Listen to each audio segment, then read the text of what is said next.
اب اگلی بات سمجھے کہ اللہ تعالیٰ نے ہمیں زندگی گزارنے کے لیے جو دین عطا فرمایا ہے، اس کی بنیاد بھی اللہ کی محبت پر ہے۔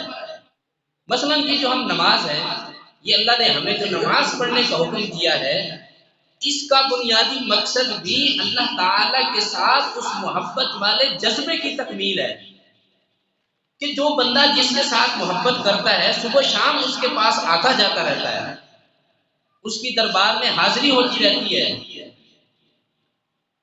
آج ہمیں تو نماز میں بالکل مزہ نہیں آتا، ہم تو ایسے نماز پڑھتے ہیں جیسے ہمیں مجبوراً نماز پڑھنی پڑتی ہے، مارے باندھے نماز پڑھتے ہیں۔ جبکہ جو اللہ کے ساتھ محبت کرنے والے لوگ ہوتے ہیں، ان کو تو ہر وقت نماز کا انتظار رہتا ہے کہ کب نماز کا وقت آئے گا اور ہم ہاتھ باندھ کے اللہ کی بارگاہ میں نماز پڑھیں گے۔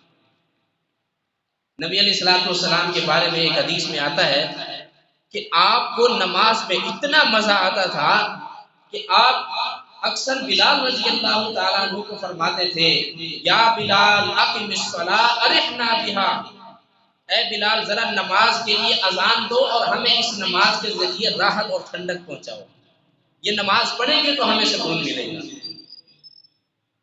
اور اسی وجہ سے نماز کے بارے میں نبی علیہ الصلوۃ والسلام نے ارشاد فرمایا کہ قرۃ عینی فی الصلاۃ، کہ میری آنکھوں کی جو ٹھنڈک ہے وہ نماز میں ہے، نماز پڑھنے سے مجھے سکون ملتا ہے۔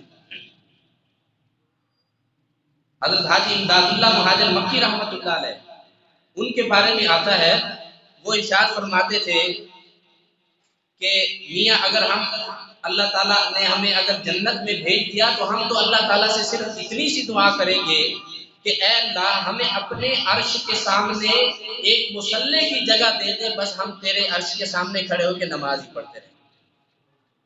ان کو بڑا عجیب لگتا تھا کہ وہ اللہ کی جنت کیسی ہوگی کہ جس میں نماز ہی نہیں ہوگی۔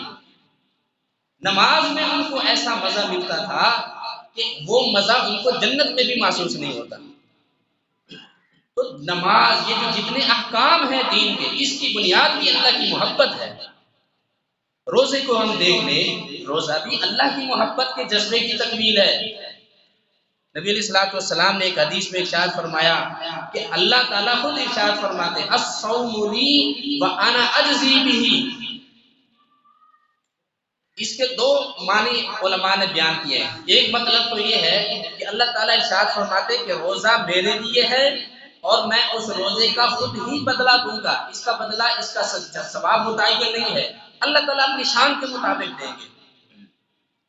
اور دوسرا اس کا مطلب علماء نے یہ بیان کیا ہے، فرمایا وَأَنَا أُجْزَىٰ بِهِ، کہ روزہ خاص میرے لیے ہے اور میری ذات اور میری محبت ہی اسی کی جزا ہے، میں خود اس کی جزا ہوں۔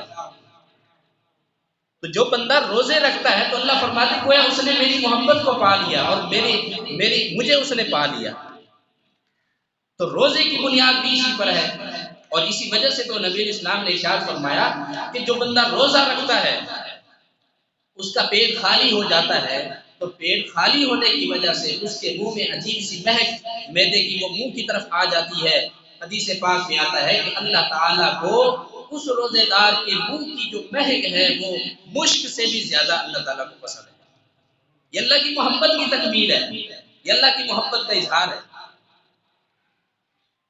حج کو دیکھ لیجئے، یہ بھی اسی طرح اللہ کی محبت کی۔ اب عجیب شان ہے کہ رمضان کا مہینہ اللہ نے دیا تاکہ بندے اپنے گناہوں کو صاف کر لیں، دھلوا لیں، یہ نیکیوں کا سیزن بنا کے اللہ نے ہمارے سامنے پیش کیا، اور اس کے کچھ عرصے کے بعد اللہ نے حج رکھ دیا، اور اس میں بیچ میں 2 مہینے کا وقفہ اس لیے کر دیا گیا تاکہ لوگ پتہ نہیں کہاں کہاں سے آئیں گے کوئی سفر کر کے، تو 2 مہینے کا ٹائم بھی اللہ نے رکھ دیا۔ یہ نہیں کہا کہ رمضان کے فوراً بعد تم حج پہ آ جاؤ۔ تو رمضان میں اس اللہ کی بارگاہ میں حاضر ہونے کی تیاری ہے۔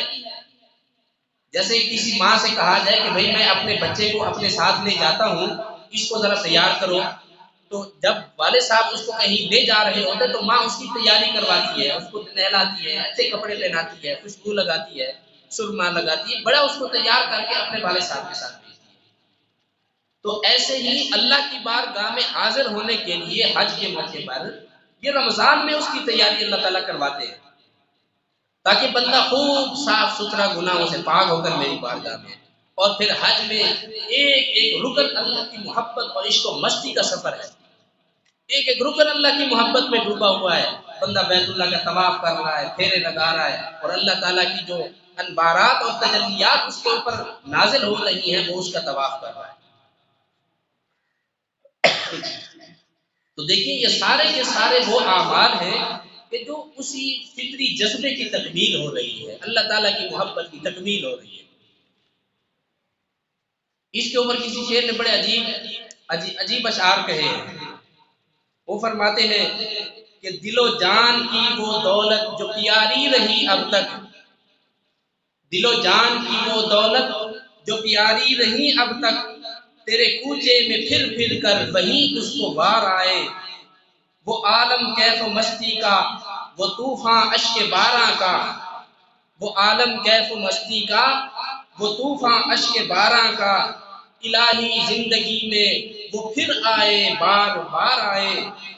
متاع عقل و دانش جمع کی تھی عمر بھر میں جو، متاع عقل و دانش جمع کی تھی عمر بھر میں جو، وہ میقات حرم پر عشق کی بازی میں ہار آئے.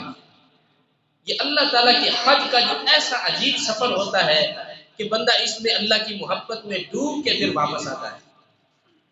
اور آپ نے خود ہی دیکھا ہوگا کہ جس بندے نے حج نہیں کیا ہوا، جو وہاں کا سفر نہیں کر چکا ہوتا، اس کے دل میں بھی شوق ہوتا ہے، محبت ہوتی ہے کہ اللہ مجھے لے جائے، اپنا گھر کا دیدار کروائے. لیکن جو ایک دفعہ وہاں سے ہو کے آ جاتا ہے، جو وہاں کے نظارے ایک دفعہ دیکھ کر آ جاتا ہے، تو اس کے دل میں اور زیادہ شوق بڑھ جاتا ہے. وہ دعائیں کرتے ہیں اللہ مجھے ہر سال لے جائے. تو کیسے اللہ تعالیٰ کی محبت انسان کے دل میں بھر جاتی ہے. تو یہ دین کے بھی جتنے احکام ہیں اس کے اوپر بھی اگر ہم نظر ڈالیں تو یہ بھی اللہ تعالیٰ کی اس محبت والے جذبے کی تکمیل ہے جو ازل سے اللہ تعالیٰ نے انسان کے دل میں رکھی ہے.